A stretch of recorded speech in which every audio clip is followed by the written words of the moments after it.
आज आपण high protein breakfast किंवा एक मस्त स्नॅक्सचा प्रकार बनणार आहोत, जो तसा झटपट बनतो पण थोडी पूर्वतयारी लागते याच्यासाठी.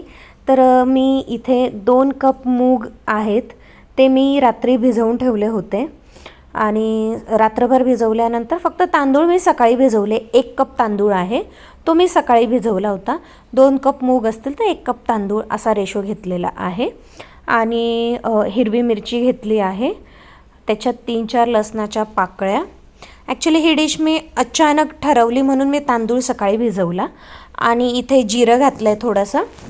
त्याच्यानंतर याच्यामध्ये आपण टाकणार आहोत हिंग, थोडीशी हळद आणि याला आपण मिक्सरला थोडं पाणी टाकून वाटून घेणार आहोत. तर हे मी बारीक बऱ्यापैकी दळलं आहे.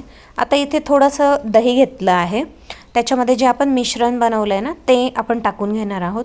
दही यासाठी कारण की हे मी इन्स्टंट करते, फर्मेंट केलेलं नाही आहे म्हणून. थोडे कॉर्न टाकलेले आहेत, भाज्या तुम्ही तुमच्या आवडीनुसार टाकू शकतात. आणि थोडंसं सॉल्ट घातलं आहे. बस हे बॅटर रेडी झालेलं आहे. आता जसं म्हटलं रात्रभर भिजवलं नाही आहे, त्यामुळे इन्स्टंट आहे म्हणून याच्यामध्ये इनो घातलेला आहे. बेकिंग सोडा घालू शकतात की जेणेकरून सॉफ्टनेस याच्यामध्ये येईल आणि ते प्रॉपरली आतून शिजेल. तर एका पॅनमध्ये मी इथे तेल टाकून घेतलेलं आहे. तेल तूप काही बटर पण चालेल. आणि जिरं टाकलं आहे, हिरवी मिरची लसूणची पण फोडणी देतात, पण हे मुलांना द्यायचं म्हणून फक्त जिरं घातलं आहे. आणि त्यावरती जे बॅटर आपण रेडी केलेलं आहे ते मी केलं आहे. हा ब्रेकफास्ट मी ॲक्च्युली हा टिफिनसाठी बनवते मी हे सकाळी. सो सकाळच्या वेळीच मी हे शूट करते जनरली, आणि जेव्हा खरंच टिफिनला देते ना मी तेव्हाच हे सगळं बनवत असते.